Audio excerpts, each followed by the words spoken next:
बादशाह अकबर कामकाज के अलावा भी कई चीजों के बारे में बीरबल से बातचीत किया करते थे।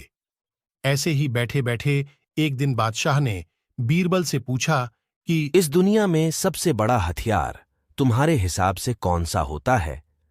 इस बात के जवाब में बीरबल ने कहा, संसार में आत्मविश्वास से बड़ा हथियार कुछ और नहीं हो सकता है। यह बात अकबर के समझ में नहीं आई, लेकिन फिर भी उन्होंने कुछ नहीं कहा।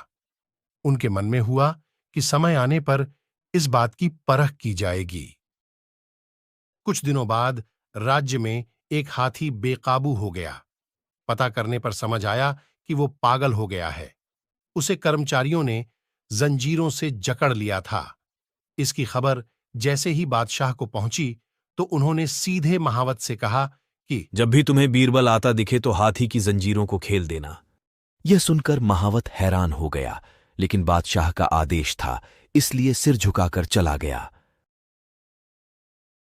अब अकबर ने बीरबल को महावत के पास जाने के लिए कहा।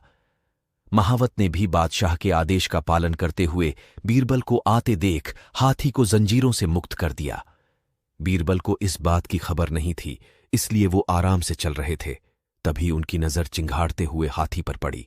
जैसे ही उन्होंने देखा कि हाथी उनकी ही तरफ आ रहा है, वो कुछ समझ नहीं पाए। कुछ ही देर में उनके दिमाग में हुआ कि बादशाह ने मेरी आत्मविश्वास वाली बात को परखने के लिए ही इस हाथी को मेरे पीछे छोड़ने का आदेश दिया होगा।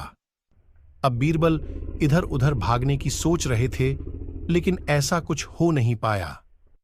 सामने से हाथी आ रहा था और अगल बगल में भागकर जाने की जगह नहीं था।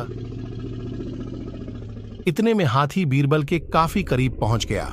तभी बीरबल ने सामने एक कुत्ते को देखा और उसे टांगों से पकड़कर हाथी की तरफ फेंक दिया। कुत्ते चीखते हुए हाथी से टकराया।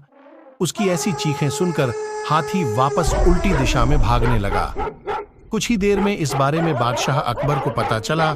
तब जाकर उन्होंने माना कि आत्मविश्वास ही मनुष्य का बड़ा हथियार। कहानी से सीख, हर किसी की बात पर यूं ही भरोसा नहीं कर लेना चाहिए। बात की जांच और परख करना जरूरी है। दूसरी सीख यह है कि इंसान समय से पहले उम्मीद न छोड़े तो परेशानी से बाहर निकला जा सकता है।